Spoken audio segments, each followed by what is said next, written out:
বাংলাদেশে অনুপ্রবেশ বন্ধ নেই। এই প্রত্যেক দিন সীমান্ত কাঁটাতারে পার হয়ে সীমান্ত সুরক্ষা বাহিনীকে চোখে ধুলো দিয়ে ভারতের অনুপ্রবেশ করছে। বাংলাদেশে অনুপ্রবেশ রুখতে প্রশাসনের পক্ষ থেকে কঠোর ব্যবস্থা গ্রহণ না করায় এই ধরনের ঘটনা প্রতিদিনই ঘটে চলছে, যাতে করে সুরক্ষার বিষয় নিয়েও চিন্তিত জনগণ।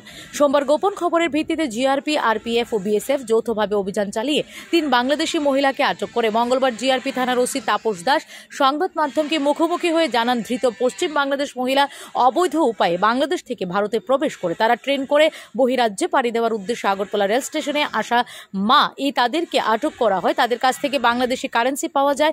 ধৃত 3 জন বাংলাদেশিরা হলেন হাসানা হেনা, কুলসুম বেগম, স্বপ্না আক্তার। তাদের 3 জনের বাড়ি বাংলাদেশের। মঙ্গলবার তাদেরকে আদালতে তোলা হবে। তিনি আরো বলেন, 1 মাসে 300 জন বাংলাদেশি গ্রেপ্তার হয়েছে বলে জানান তিনি। অ্যাকচুয়ালি গতকালকে আমরা দুপুরবেলা আমাদের আগরতলা রেল স্টেশন থেকে 3 জন বিডি ন্যাশনালকে গ্রেপ্তার করা হয়। তো তারা অ্যাকচুয়ালি বাংলাদেশের বাসিন্দা এবং অবৈধভাবে ভারতে প্রবেশ করে। এর আগের দিন রাত্রেই তারা যা বললো।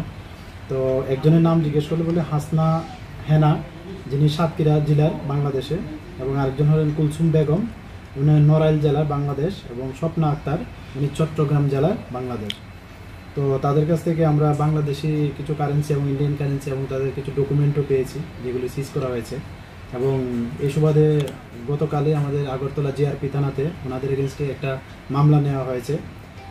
তো মামলাতে নতুন যে আইন আছে, বিএনএস অ্যাক্ট এবং আইপিপি অ্যাক্ট এবং ফরেনার অ্যাক্টও আছে।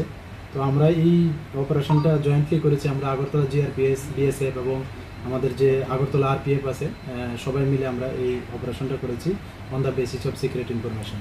তো আজকে আমরা ওনাদেরকে মহামান্য আদালতে প্রেরণ করছি। Bureau report, S Bharat live 24 hours.